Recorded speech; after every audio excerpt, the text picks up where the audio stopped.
ನಮಸ್ಕಾರ ಡಿಮನ್ಸ್, ಹೆಂಗಿದ್ದೀರಾ ನೀವೆಲ್ಲರೂ? I hope ನೀವೆಲ್ಲರೂ ಸಖತ್ತಾಗಿದ್ದೀರಾ ಅಂತ. ನಾನಿವತ್ತು ನಿಮ್ಮೆಲ್ಲರಿಗೂ ಒಂದು ಭಯಾನಕ ಕಥೆನ ನರೇಟ್ ಮಾಡೋದಕ್ಕೆ ಹೋಗ್ತಿದ್ದೀನಿ. ಈ ಕತೆ ಬಂದ್ಬಿಟ್ಟು ಅದ್ವಿಕ್ ಅನ್ನೋರು ನನ್ನ ಜೊತೆ ಶೇರ್ ಮಾಡಿದ್ರು. ಆದರೆ ನಾನಿವತ್ತು ನಿಮಗೆ ಈ ಕತೆನ ನನ್ನ ಜೊತೆನೇ ನಡೆದಿರೋ ರೀತಿಯಲ್ಲಿ ಶೇರ್ ಮಾಡ್ತೀನಿ. ನನ್ನ ಹೆಸರು ಅದ್ವಿಕ್. ಈ ಘಟನೆ ಬಂದ್ಬಿಟ್ಟು ಸುಮಾರು 7 ವರ್ಷಗಳ ಮುಂಚೆ ನಡೆದಿತ್ತು. ಆವಾಗ ನನ್ನ ವಯಸ್ಸು ಬಂದ್ಬಿಟ್ಟು 19 ಮತ್ತು ನಾನವಾಗ doctor BR Ambedkar college of ಇಂಜಿನಿಯರಿಂಗಲ್ಲಿ ಮೆಕ್ಯಾನಿಕಲ್ ಇಂಜಿನಿಯರಿಂಗ್ ಓದ್ತಿದ್ದೆ. ನಮ್ಮ ಮನೆ ಬಂದ್ಬಿಟ್ಟು ಗುಟ್ಟಹಳ್ಳಿಯಲ್ಲಿ ಇತ್ತು. ಅದು ಕೋಲಾರ ಡಿಸ್ಟ್ರಿಕ್ಟಲ್ಲಿ ಬರುತ್ತೆ. ಮತ್ತು ನಾನು ಅಲ್ಲಿಂದ ನಮ್ಮ ಕಾಲೇಜ್ಗೆ ಟ್ರೈನಲ್ಲೇ ಹೋಗ್ತಿದ್ದೆ. ರೈಲ್ವೆ ಸ್ಟೇಷನ್ ಬಂದ್ಬಿಟ್ಟು ನಮ್ಮ ಮನೆಯಿಂದ ಸುಮಾರು ಒಂದು 10 ಕಿಲೋಮೀಟರ್ ದೂರದಲ್ಲಿ ಇತ್ತು. ಬೇರೆ ರೀತಿಯಲ್ಲೂ ನಮ್ಮ ಕಾಲೇಜ್ಗೆ ಹೋಗೋ ದಾರಿಗಳಿತ್ತು, ಅಂದರೆ ಬಸ್ಸಲ್ಲಿ ಟ್ರಾವೆಲ್ ಮಾಡ್ಬೋದಿತ್ತು. ಆ ಥರ ಬೇರೆ ಆಪ್ಷನ್ ಇತ್ತು. ಆದರೆ ನನಗೆ ಚಿಕ್ಕವನಿಂದ ಬಸ್ಸಲ್ಲಿ ಅಥವಾ ಕಾರಲ್ಲಿ ಯಾವಾಗ ಟ್ರಾವೆಲ್ ಮಾಡಿದ್ರೂ ಕೂಡ ಒಂಥರ ಹೊಟ್ಟೆ ನೋವಾಗೋದು, ತಲೆ ಸುತ್ತು ಬರೋದು, ವಾಂತಿ, ಎಷ್ಟೊಂದು ಜನಕ್ಕೆ ಆ ಥರ ಆಗುತ್ತೆ, ನಿಮಗೂ ಗೊತ್ತಿದೆ ಅಲ್ವಾ? ಸೊ ಅದೆಲ್ಲ ಯಾಕೆ? ಟ್ರೈನ್ ಕಂಫರ್ಟೇಬಲ್ ಆಗಿದೆ, ಆರಾಮಾಗಿ ಕೂತ್ಕೊಂಡ್ರೆ ಒಂದು 2 ಗಂಟೆಯಲ್ಲಿ ಹೋಗಿ ರೀಚ್ ಆಗಿಬಿಡ್ತೀನಿ. ಆ ಥರ ವಾಶ್ರೂಮ್ ಯೂಸ್ ಮಾಡಬೇಕು ಅಂದರೂ ಸಿಗುತ್ತೆ, ಕಂಫರ್ಟೇಬಲ್ ಆಗಿತ್ತು ಅಂತ ನಾನು ಟ್ರೈನನ್ನೇ ಪ್ರಿಫರ್ ಮಾಡ್ತಿದ್ದೆ. ಆವಾಗ ನನ್ನ ಫಸ್ಟ್ ಇಯರ್ ಫೈನಲ್ ಎಕ್ಸಾಮ್ಸ್ ಮುಗ್ದು ಸೆಮ್ ಹಾಲಿಡೇ ಸ್ಟಾರ್ಟ್ ಆಗಿತ್ತು. ನಾನು ಅಲ್ಲಿ PGಯಲ್ಲಿರೋ ಬದಲು ವಾಪಸ್ ಮನೆಗೆ ಹೋಗೋಣ, ಸ್ವಲ್ಪ ಫ್ರೆಂಡ್ಸ್ ಜೊತೆ ಆಡೋಕ್ಕೂ ಸಿಗತ್ತೆ, ಫ್ಯಾಮಿಲಿ ಜೊತೆನೂ ಟೈಮ್ ಸ್ಪೆಂಡ್ ಮಾಡ್ದಂಗೆ ಆಗುತ್ತೆ ಅಂತ ವಾಪಸ್ ಮನೆಗೆ ಬರ್ತೀನಿ. ಆರಾಮಾಗಿ ಸೆಮ್ ಹಾಲಿಡೇಸ್ ಎಲ್ಲ ಮಜಾ ಮಾಡಿ ಆಡ್ಕೊಂಡು ಚೆನ್ನಾಗಿ ಫ್ಯಾಮಿಲಿ ಜೊತೆ ಟೈಮ್ ಸ್ಪೆಂಡ್ ಮಾಡಿ ಅವತ್ತು ರಾತ್ರಿ ನಾನು ವಾಪಸ್ ಬ್ಯಾಂಗ್ಳೂರ್ಗೆ ಹೊರಡಬೇಕಾಗಿತ್ತು. ಯಾಕಂದರೆ ಮಾರನೇ ದಿನಾನೇ ಮತ್ತೆ ಕಾಲೇಜ್ ಸ್ಟಾರ್ಟ್ ಆಗೋ ಕಾರಣದಿಂದ ರಾತ್ರಿ 10 ಗಂಟೆಗೆ ನಾನೇನಾದರೂ ರೈಲ್ವೆ ಸ್ಟೇಷನ್ ಹತ್ರ ಹೋಗಿ ಟ್ರೈನ್ ಹತ್ತಿದ್ರೆ ನೆಕ್ಸ್ಟ್ ಆಲ್ಮೋಸ್ಟ್ ಇನ್ನೊಂದು 2-3 ಅವರಲ್ಲಿ ಅಲ್ಲಿ ಬ್ಯಾಂಗ್ಳೂರ್ ರೀಚ್ ಆಗ್ತೀನಿ. PGಯಲ್ಲಿ ಹೋಗಿ ರೆಡಿಯಾಗಿ ಮಾರನೇ ದಿನ ಕಾಲೇಜ್ ಹೋಗೋದಕ್ಕೆ ಸರಿ ಆಗುತ್ತೆ ಅಂತ ಫುಲ್ ಪ್ಲ್ಯಾನ್ ಮಾಡಿದ್ದೆ. ಅವತ್ತು ಸಂಜೆ 7 ಗಂಟೆ ಹತ್ತತ್ರ ನಾನು ಫ್ರೆಶ್ ಅಪ್ ಆಗಿ ಬಂದು ಹೊಸ ಬಟ್ಟೆ ಹಾಕ್ಕೊಂಡು ಎಲ್ಲ ಬ್ಯಾಗೆಲ್ಲ ಪ್ಯಾಕ್ ಮಾಡ್ಕೊತಿದ್ದೆ. ಏನೇನು ಬಟ್ಟೆಗಳು ಬೇಕು, ಏನೇನು ವಸ್ತುಗಳು ಅದೆಲ್ಲ ಇಟ್ಕೊತಿರ್ಬೇಕಾದ್ರೆ ಅಪ್ಪ ಆಫೀಸಿಂದ ಜಸ್ಟ್ ಬರ್ತಾರೆ. ಅಪ್ಪ ಗೌರ್ಮೆಂಟ್ ಆಫೀಸಲ್ಲಿ ಕ್ಲರ್ಕ್ ಕೆಲಸ ಮಾಡ್ತಿದ್ರು. ಅವತ್ತು ಅಪ್ಪ ಬರಬೇಕಾದ್ರೇ ಸ್ವಲ್ಪ ಸುಸ್ತಾಗಿದ್ರು, ಪಾಪ ಕಾಲು ನೋವು ಅಂತ ಎಲ್ಲ ಹೇಳಿ ಅವ್ರು ಹೋಗ್ಬಿಟ್ಟು ಸ್ವಲ್ಪ ಹೊತ್ತು ರೆಸ್ಟ್ ಮಾಡ್ತಿರ್ತಾರೆ. ನಾನು ಅವಾಗಲೇ ಅಪ್ಪಗೆ ಹೇಳ್ತೀನಿ ದಟ್ ಅಪ್ಪ ಇವತ್ತು ನಾನು ರಾತ್ರಿ ಹೊರಡ್ತಿದ್ದೀನಿ, ನಾಳೆಯಿಂದ ಕಾಲೇಜ್ ಸ್ಟಾರ್ಟ್ ಆಗ್ತದೆ. ಆವಾಗ ಅಪ್ಪ ನನಗೆ ಹೇಳ್ತಾರೆ, ಒಂದು ಕೆಲಸ ಮಾಡು, ಹೆಂಗಿದ್ರು ರಾತ್ರಿ ಆಗ್ತಿದೆ, ನಾನೇ ನಿನಗೆ ಬಿಡ್ತೀನಿ ಬಿಡು, ರಾತ್ರಿ ಒಬ್ಬನೇ ಎಲ್ಲ ಹೋಗಬೇಡ ಅಂತ. ನಾನು ಅವಾಗ ಅಪ್ಪಗೆ ಹೇಳ್ತೀನಿ, ಅಯ್ಯೋ ಆ ಥರ ಎಲ್ಲ ಏನೂ ಬೇಡ ಅಪ್ಪ, ನೀವು ಆರಾಮಾಗಿ ರೆಸ್ಟ್ ಮಾಡಿ, ಫಸ್ಟೇ ಪಾಪ ಕಾಲು ನೋವು ಅಂತ ಎಲ್ಲ ಹೇಳ್ತಿದ್ದೀರಾ, ನೀವು ಯಾಕೆ ಸುಮ್ಮನೆ ಬರೋದಕ್ಕೆ ಹೋಗ್ತೀರಾ? ಆ ಥರ ಹೇಳಿದಾಗ ಅಪ್ಪ ನನಗೆ ಹೇಳ್ತಾರೆ, ಒಂದು ಕೆಲಸ ಮಾಡು, ನೀನು ನನ್ನ ಗಾಡಿ ಏನಾದರೂ ತೊಗೊಂಡು ಹೋಗು ಅಥವಾ ಆಟೋ ಅಲ್ಲೇ ಹೋಗಬೇಡ ಅಂತ. ನಾನು ಅವಾಗ ಹೇಳ್ತೀನಿ, ಆಟೋ ಅವರು ಸುಮ್ಮನೆ 200-300 ರೂಪಾಯಿ ತೊಗೊಳ್ತಾರೆ, ಮತ್ತು ನಿಮ್ಮ ಗಾಡಿ ತೊಗೊಂಡು ಹೋದರೆ ಮತ್ತೆ ನಾಳೆ ನೀವು ಹೋಗೋದಕ್ಕೆ ನಿಮಗೂ ಕಷ್ಟ ಆಗುತ್ತೆ, ಅದೆಲ್ಲ ಯಾಕೆ? ಒಂದು ಕೆಲಸ ಮಾಡೋಣ ಅಪ್ಪ, ಹೆಂಗಿದ್ರು ನನ್ನ ಸೈಕಲ್ ಇದೆ ಅಲ್ವಾ, ನಾನು ಸೈಕಲಲ್ಲಿ ಹೋಗ್ತೀನಿ, ಮತ್ತು ರೈಲ್ವೆ ಸ್ಟೇಷನ್ ಹತ್ರನೇ ನಿಮ್ಮ ಫ್ರೆಂಡ್ ಮನೆ ಕೂಡ ಇದೆ, ಅಲ್ಲೇ ನಾನು ಸೈಕಲ್ನ ನಿಲ್ಲಿಸ್ಬಿಡ್ತೀನಿ ಬಿಡಿ, ಹೆಂಗಿದ್ರು ಸೈಕಲ್ ಯಾರೂ ಏನು ಯೂಸ್ ಮಾಡಲ್ವಲ್ಲ. ಆ ಥರ ಹೇಳಿದಾಗ ಅಪ್ಪ ಹೇಳ್ತಾರೆ, ಸರಿ ಕಣೋ, ಏನೋ ಹುಷಾರಾಗಿ ಹೋಗು ಆಯಿತಾ ಅಂತ ಹೇಳಿ ಅವ್ರು ನನಗೆ ಸ್ವಲ್ಪ ದುಡ್ಡೆಲ್ಲ ಕೊಡ್ತಾರೆ, ಖರ್ಚಿಗೆ ಇಟ್ಕೊ ಅಂತ. ಆವಾಗ ನಾನು ದುಡ್ಡನ್ನೆಲ್ಲ ಇಟ್ಕೊಂಡು ರೆಡಿ ಆಗ್ತಿರ್ಬೇಕಾದ್ರೆ ಸೆಂಟೆಲ್ಲ ಆರಾಮಾಗಿ ಹೊಡ್ಕೊಂಡು ರೆಡಿ ಆಗ್ತಿದ್ದೆ. ಆವಾಗ ನಮ್ಮ ಅಜ್ಜಿ ನಡ್ಕೊಂಬರ್ತಾರೆ ನನ್ನ ಹತ್ರ. ಅಜ್ಜಿ ನಡ್ಕೊಂಬಂದು, ಏನೋ ಅದು ಸ್ನಾನ ಮಾಡ್ತೀಯಾ ಅಥವಾ ಬರೀ ಸೆಂಟೆ ಹೊಡ್ಕೊತೀಯಾ? ರಾತ್ರಿ ಅದು ಆ ರಸ್ತೆಯಲ್ಲಿ ಹೋಗ್ತಿದ್ಯಾ, ಇವಾಗ ಸೆಂಟು ಪೌಡರ್ ಅದೆಲ್ಲ ಬೇಕಾ? ಅದು ಯಾರು ನಿನ್ನ ನೋಡ್ತಾರೆ ಈ ರಾತ್ರಿಯಲ್ಲಿ ಅಂತ ಕೇಳಿದಾಗ ನಾನು ಹೇಳ್ತೀನಿ, ಅಯ್ಯೋ ಅಜ್ಜಿ ಇದೆಲ್ಲ ಸ್ಟೈಲ್, ಇದು ಸ್ವಲ್ಪ ಸೆಂಟ್ ಹಾಕ್ಕೊಂಡ್ರೆ ಏನಾಗ್ಬಿಡತ್ತೆ ಅಂತ.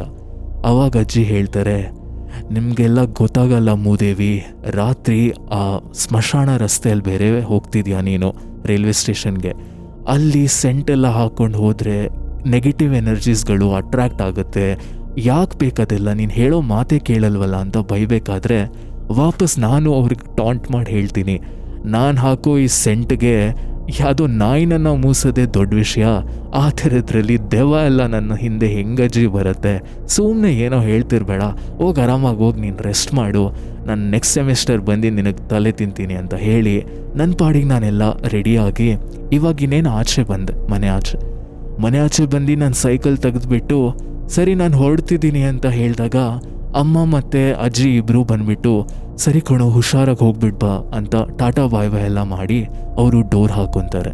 ನಾನಿವಾಗ ಹೋಗ್ಬೇಕಾದ್ರೆ ಅಜ್ಜಿ ಮುಖ ನೋಡ್ತೀನಿ. ಅಜ್ಜಿ ಇವಾಗ್ಲೂ ನನ್ನ ಸ್ವಲ್ಪ ಗುರಾಯಿಸ್ಕೊಂಡು ಕೋಪದಿಂದಾನೇ ಹಿಂಗೆ ಬಾಯ್ ಅಂತ ಹೇಳ್ತಿದ್ರು. ಅವ್ರ ಪಾಪ ಅವ್ರ ಕೋಪದಲ್ಲೂ ಅರ್ಥ ಇದೆ, ಯಾಕಂದರೆ ಅವ್ರು ನನಗೆ ಕನ್ಸರ್ನ್ಡ್ ಆಗಿ ಫೀಲ್ ಆಗ್ತಿದ್ರು. ನಾನು ಫಸ್ಟೇ ಆ ಹೋಗೋ ರಸ್ತೆಯಲ್ಲಿ ಒಂದು ಸ್ಮಶಾನ ಬರುತ್ತೆ. ಆ ಸ್ಮಶಾನಕ್ಕೆ ಸ್ವಲ್ಪ ಕೆಟ್ಟ ಹೆಸರು ಕೂಡ ಇದೆ. ಅಕ್ಕಪಕ್ಕ ಏನೋ ವಿಚಿತ್ರವಾಗಿರೋದು ಕಾಣಿಸುತ್ತೆ, ಯಾರೋ ಮಾತಾಡ್ತಿರೋ ಥರ ಶಬ್ದಗಳು ಬರುತ್ತೆ, ಆ ಥರ ಎಲ್ಲ ಜನ ಹೇಳ್ತಿದ್ರು. ಅಜ್ಜಿ ಪಾಪ ಅದಕ್ಕೇನೆ ಹೆದರಿದ್ರೋ ಏನೋ ಅನಿಸುತ್ತೆ, ನನಗೇನೋ ಆಗ್ಬಿಡುತ್ತೆ ಅಂತ. ಆದರೆ ನನಗೆ ದೆವ್ವ ಪಿಶಾಚಿ ಅದೆಲ್ಲ ಏನೋ ಅಷ್ಟು ನಂಬಿಕೆನೇ ಇಲ್ಲ. ಇರ್ಬೋದು, ಆದರೆ ಈ ಥರ ಓಪನ್ನಲ್ಲಿ ಓಡಾಡ್ತಿರತ್ತೆ ಅಂತೆಲ್ಲ ನನಗೂ ಅನಿಸಲ್ಲ. ಮನ್ಸಲ್ಲಿ ನಾನು ಇದೇ ಯೋಚನೆ ಮಾಡ್ತಾ ಸೈಕಲ್ ಓಡಿಸ್ಕೊಂಡು ಹೋಗ್ತಿದ್ದೆ. ಕಿವಿಯಲ್ಲಿ ಇಯರ್ಫೋನ್ಸ್ ಹಾಕ್ಕೊಂಡಿದ್ದೆ, ಸಾಂಗ್ಸ್ಗಳು ಪ್ಲೇ ಆಗ್ತಿತ್ತು. ಆಲ್ಮೋಸ್ಟ್ ಟೈಮ್ ನೋಡ್ತೀನಿ 9 ಗಂಟೆ ಹತ್ತಿರ ಆಗಿತ್ತು. ಇನ್ನೇನು ಸ್ವಲ್ಪ ದೂರದಲ್ಲಿ ರೈಲ್ವೆ ಸ್ಟೇಷನ್ ಕೂಡ ಬಂದ್ಬಿಡುತ್ತೆ. ಅರ್ಧ ದಾರಿಗಿಂತ ಜಾಸ್ತಿ ದಾಟಿ ಹೋಗ್ತಿದ್ದಾಗ ಆವಾಗಲೇ ಆ ಸ್ಮಶಾನ ಬರುತ್ತೆ. ಆ ರೋಡಲ್ಲೇ ರೈಟ್ ಸೈಡಲ್ಲಿ ಆ ಸ್ಮಶಾನ ಇತ್ತು. ನಾನು ಇನ್ನೇನು ಆ ಸ್ಮಶಾನನ ಜಸ್ಟು ದಾಟಿ ಸ್ವಲ್ಪ ಮುಂದಕ್ಕೆ ಹೋಗ್ತೀನಿ. ಇಷ್ಟೊತ್ತು ಸರಿ ಇದ್ದಿದ್ದು ನನ್ನ ಸೈಕಲ್ಲು ಅದು ಹೆಂಗೋ ಗೊತ್ತಿಲ್ಲ, ಸಡನ್ನಾಗಿ ಚೈನ್ ಬಿಚ್ಕೊಂಡ್ಬಿಡತ್ತೆ. ನಾನು 1 ಸೆಕೆಂಡ್ ಅದೇ ಯೋಚನೆ ಮಾಡ್ತೀನಿ, ಅದೇ ಹಾಳಾಗಿರೋ ಸೈಕಲ್ದು ಇಷ್ಟೊತ್ತು ನೆಟ್ಟಗಿತ್ತು, ಅದು ಯಾಕೆ ಈ ಸ್ಮಶಾನ ಹತ್ರ ಬಂದಿದ್ದ ಮೇಲೇ ಚೈನ್ ಬಂದ್ಬಿಡ್ತು? ಏನೋ ವಿಚಿತ್ರವಾಗಿರೋ ಕೋಇನ್ಸಿಡೆನ್ಸ್ ಇರ್ಬೋದು ಅಂತ ನಾನು ಇವಾಗ ಸೈಕಲ್ನ ಸ್ಟ್ಯಾಂಡಾಗಿ ನಿಲ್ಲಿಸ್ಬಿಟ್ಟು ಕೆಳಗಿಳ್ದು ಚೈನ್ನ ಸೆಟ್ ಮಾಡ್ತಿದ್ದೆ. ಚೈನ್ ಸೆಟ್ ಮಾಡಬೇಕಾದ್ರೆ ನಾನು ಇಯರ್ಫೋನ್ಸ್ನ ತೆಗ್ದಿರ್ತೀನಿ. ಅಲ್ಲಿ ಅಕ್ಕಪಕ್ಕದಲ್ಲಿ ಯಾರೂ ಕೂಡ ಇದ್ದಿರಲಿಲ್ಲ. ಅಲ್ಲಿ ದೂರದಲ್ಲಿ ಒಂದು ಸ್ಟ್ರೀಟ್ ಲೈಟ್ ಇತ್ತು, ಸ್ವಲ್ಪ ಬೆಳಕಿತ್ತು ಹೊರತು ಫುಲ್ ಕತ್ಲೆ. ಆ ಕಡೆ ಸ್ಮಶಾನ, ಒಂಥರ ನಾಯಿಗಳು ಬೋಗಳ್ತಿತ್ತು ಅಷ್ಟೇ, ಬೇರೆ ಏನೂ ಇಲ್ಲ ಅಕ್ಕಪಕ್ಕದಲ್ಲಿ. ಆವಾಗಲೇ ಸಡನ್ನಾಗೆ ನನ್ನ ಹಿಂದೆಯಿಂದ ಯಾವುದೋ ಕಲ್ಗಳು ಬೀಳೋ ಥರ ಶಬ್ದಗಳು ಕೇಳಿಸೋದಕ್ಕೆ ಶುರುವಾಗುತ್ತೆ. ಹಿಂದೆ ತಿರುಗಿ ನೋಡ್ತೀನಿ, ಯಾರೂ ಇಲ್ಲ. ನಾನು ಏನಪ್ಪ ಇದು, ಏನು ಶಬ್ದಗಳು ಬರ್ತಿದೆ ವಿಚಿತ್ರವಾಗಿ ಅಂತ ಮನಸ್ಸಲ್ಲೇ ಯೋಚನೆ ಮಾಡ್ತಿದ್ದೆ. ಆಮೇಲೆ ಹಾಗೆ ಒಂದು 2 ನಿಮಿಷ ಅದು ಚೈನ್ ಸೆಟ್ ಮಾಡಬೇಕಾದ್ರೆ ಹಿಂದೆ ಯಾವುದೋ ಗಿಡಗಳು ಅಲ್ಲಾಡೋ ಥರ ಶಬ್ದ, ಯಾರೋ ಹಿಂದೆಗಡೆ ನಡೀತಿರೋ ಥರ ಶಬ್ದಗಳು ಕೇಳಿಸ್ತಿತ್ತು. ನಾನವಾಗ ಮನಸ್ಸಲ್ಲೇ ಅನ್ಕೊತೀನಿ, ಫಸ್ಟೇ ನಮ್ಮ ಅಜ್ಜಿ ಏನೇನೋ ನನಗೆ ಹೇಳಿಬಿಟ್ಟು ತಲೆಯಲ್ಲಿ ತುಂಬಿಸ್ಬಿಟ್ಟಿದ್ದಾರೆ, ಅದು ಬೇರೆ ನನ್ನ ಚೈನ್ ಇವಾಗಲೇ ಕೈ ಕೊಟ್ಟಿದೆ. ಈ ಖಾಲಿ ರಸ್ತೆಯಲ್ಲಿರೋ ಕಾರಣದಿಂದ ಚಿಕ್ಕ ಚಿಕ್ಕ ಶಬ್ದಗಳು ಜೋರಾಗಿ ಕೇಳಿಸ್ತಿದೆ. ನಾನು ಸುಮ್ಮನೆ ಇದೆಲ್ಲ ಯೋಚನೆ ಯಾಕೆ ಅಂತ ಮತ್ತೆ ನನ್ನ ಇಯರ್ಫೋನ್ಸ್ಗಳನ್ನ ಕಿವಿಗೆ ಹಾಕೊತೀನಿ. ಇವಾಗ ಸೈಕಲ್ ಚೈನ್ನ ಸೆಟ್ ಮಾಡಿದ ತಕ್ಷಣವೇ ಇನ್ನೇನು ಸೈಕಲ್ ಹತ್ತಬೇಕು, ಒಂಥರ ಕೆಟ್ಟಂದರೆ ತುಂಬ ಕೆಟ್ಟ ವಾಸನೆ ಬರೋದಕ್ಕೆ ಶುರು ಆಗುತ್ತೆ. ಏನೋ ಒಂಥರ ಸತ್ತೋಗಿರೋ ಇಲಿ, ಯಾವುದೋ ಸತ್ತೋಗಿರೋ ಪ್ರಾಣಿ ಥರ, ಆ ಥರ ಕೆಟ್ಟ ವಾಸನೆ. ಆ ವಾಸನೆ ತಡ್ಕೊಳಕ್ಕಾಗಿಲ್ಲದೆ ನನ್ನ ಮೂಗನ್ನ ಮುಚ್ಕೊಂಡ್ಬಿಟ್ಟು ಇವಾಗ ಚೈನ್ನ ಸೆಟ್ ಮಾಡ್ತಿದ್ದೆ. ಥ್ಯಾಂಕ್ ಗಾಡ್ ಸೈಕಲ್ ಚೈನ್ ಕೂಡ ಸೆಟ್ ಆಯಿತು. ಅದಾಗಿದ್ದ ಖುಷಿಗೆ ನಾನು ಹಾಳಾಗಲಿ ಜಾಗದಿಂದ ಇಷ್ಟು ಗಲೀಜು ವಾಸನೆ ಬರ್ತಿದೆ, ಫಸ್ಟ್ ಇಲ್ಲಿಂದ ಹೋಗಬೇಕು ಅಂತ ಎಕ್ಸೈಟ್ಮೆಂಟಲ್ಲಿ ಸೈಕಲ್ ಹತ್ತಿ ಜೋರಾಗಿ ಒಂದು 2-3 ಪೆಡಲ್ ಹೊಡಿತೀನಿ. ಫುಲ್ ಸೈಕಲ್ ಚೈನೇ ಆಚೆ ಬಂದುಬಿಡುತ್ತೆ. ಮತ್ತೆ ನಾನಿವಾಗ ಇಳ್ದು ನೋಡಿದಾಗ ಫುಲ್ ಸೈಕಲ್ ಚೈನ್ ಬಂದುಬಿಟ್ಟಿತ್ತು. ಸರಿ, ಇದನ್ನು ಹಾಕ್ತಾ ಕೂತ್ಕೊಂಡ್ರೆ ಟೈಮ್ ಆಗುತ್ತೆ, ಹಾಗೆ ತಳ್ಕೊಂಡೇ ಹೋಗ್ಬಿಡೋಣ. ಇನ್ನೇನು ಅಲ್ಲಿಂದ ಇನ್ನೊಂದು 10 ನಿಮಿಷ ದೂರದಲ್ಲೇ ರೈಲ್ವೆ ಸ್ಟೇಷನ್ ಇದ್ದಿದ್ದು. ಸೊ ನಾನು ಹೋಗಲಿ ಬಿಡು ಅಂತ ಇವಾಗ ಸೈಕಲ್ನ ತಳ್ಕೊಂಡೇ ಹೋಗ್ತಿದ್ದೆ. ನನಗೆ ಆ ಜಾಗದಲ್ಲಿ ಒಂಥರ ವಿಯರ್ಡ್ ಆಗಿರೋ ವೈಬ್ಸ್ ಬರ್ತಿತ್ತು. ಯಾರೂ ಅಕ್ಕಪಕ್ಕದಲ್ಲಿ ಕಾಣಿಸ್ತಿಲ್ದಿರೋ ಕಾರಣದಿಂದ ಇಯರ್ಫೋನ್ಸ್ ಎಲ್ಲ ಹಾಕೊಳ್ಳೋದು ಬೇಡ, ಒಂದು ಸೇಫ್ಟಿಗೆ ತೆಗೆದುಕೊಂಡೇ ನಡೆಯೋಣ ಅಂತ ಇವಾಗ ಇಯರ್ಫೋನ್ಸ್ ತೆಗೆದುಬಿಟ್ಟು ನಡೀತಿದ್ದೆ. ಆ ಸ್ಮಶಾನದಿಂದ ಆಲ್ಮೋಸ್ಟ್ 500 ಮೀಟರ್ ದೂರ ಹೋಗ್ತೀನಿ. ಆದರೂ ಕೂಡ ಆ ಕೆಟ್ಟ ವಾಸನೆ ನನ್ನ ಹಿಂದೆನೇ ಬರ್ತಿರೋ ಥರ ಅನ್ನಿಸ್ತಿತ್ತು. ಆ ವಾಸನೆ ಏನಪ್ಪ ಇದು, ಅರ್ಥನೇ ಆಗ್ತಿಲ್ವಲ್ಲ, ಎಲ್ಲಿಂದ ವಾಸನೆ ಬರ್ತಿದೆ ಅಂತ ಪದೇ ಪದೇ ಹಿಂದೆ ತಿರುಗಿ ನೋಡ್ತೀನಿ, ಏನೂ ಇಲ್ಲ. ಆದರೆ ಹೋಗ್ತಾ ಹೋಗ್ತಾ ನನಗೆ ಒಂದು ಅನುಭವ ಆಗೋದಕ್ಕೆ ಸ್ಟಾರ್ಟ್ ಆಗುತ್ತೆ. I started feeling like just ನನ್ನ ಹಿಂದೆನೇ ಯಾರೋ ನಡೀತಿದ್ದಾರೆ. ನನ್ನ ಹೆಜ್ಜೆಗೆ ಸೇಮ್ ಮ್ಯಾಚ್ ಆಗೋ ಥರನೇ ಅವರು ಹೆಜ್ಜೆ ಇಡ್ತಿದ್ದಾರೆ. ನಾನು ಮುಂದೆ ಹೋಗ್ತಿದ್ರೆ ನನ್ನ ಜೊತೆನೇ ಇನ್ನೊಬ್ಬರು ಕೂಡ ಯಾರೋ ನಡೀತಿರೋ ಥರ ನನಗೆ ಅನ್ಸೋದಕ್ಕೆ ಶುರು ಆಗುತ್ತೆ. ಹಿಂದೆ ತಿರುಗಿ ನೋಡ್ತೀನಿ, ಯಾರೂ ಇಲ್ಲ. ಏನಾಗ್ತಿದೆ ಅರ್ಥ ಆಗ್ತಿರ್ಲಿಲ್ಲ. ನನಗೆ ಇವಾಗ ಸ್ವಲ್ಪ ಎಲ್ಲೋ ಒಂದು ಕಡೆ ಚೂರು ಭಯ ಆಗೋದಕ್ಕೆ ಶುರು ಆಗುತ್ತೆ. ಆವಾಗ ನಾನು ಅಂದ್ಕೊಳ್ತೀನಿ, ಇದೆಲ್ಲ ಸುಮ್ಮನೆ ಯೋಚನೆ ಮಾಡೋದು ಬೇಡ, ಮುಂದೆ ಹೋಗೋಣ, ಸ್ವಲ್ಪ ಫಾಸ್ಟಾಗಿ ಹೋಗೋಣ, ಇನ್ನೊಂದು 5 ನಿಮಿಷದಲ್ಲಿ ಶ್ರೀನಿವಾಸ್ ಅಂಕಲ್ ಅವ್ರ ಮನೆ ಬರುತ್ತೆ, ಆ ಮನೆ ಹತ್ರ ಸೈಕಲ್ ಇಟ್ಬಿಟ್ಟು ಫಸ್ಟು ಹೋಗೋಣ ಅಂತ ಅಂದ್ಕೊಂಡು ಹೋಗ್ತಿರ್ಬೇಕಾದ್ರೆ ನನ್ನ ಹಿಂದೆ ಶಬ್ದಗಳು ಜಾಸ್ತಿ ಆಗೋದಕ್ಕೆ ಶುರು ಆಗುತ್ತೆ, ಯಾರೋ ನಡ್ಕೊಂಬರ್ತಿರೋ ಥರ. 1 ಸೆಕೆಂಡ್ಗೆ ನನಗೆ ಇವಾಗ ಕೋಪ ಬಂದ್ಬಿಡ್ತು. ನಾನು ಯಾರೋ ಬೇಕಂತಾನೆ ನನ್ನ ಫಾಲೋ ಮಾಡ್ತಿದ್ದಾರೆ ಅಂತ ಅಂದ್ಕೊಂಡು ಸೈಕಲ್ನ ನಿಲ್ಲಿಸಿ ಹಿಂದೆ ತಿರುಗಿಬಿಟ್ಟು, ಹೇಯ್ ಯಾರೋ ಅಲ್ಲಿ, ಯಾರು ನನ್ನ ಹಿಂದೆ ಬರ್ತಿದ್ದೀರಾ ಅಂತ ಅಕ್ಕಪಕ್ಕ 2 ಸೆಕೆಂಡ್ ನೋಡ್ತೀನಿ. ಶಬ್ದ ಇವಾಗ ಬರೋದು ಕಂಪ್ಲೀಟಾಗಿ ನಿಂತೋಗ್ಬಿಡ್ತು.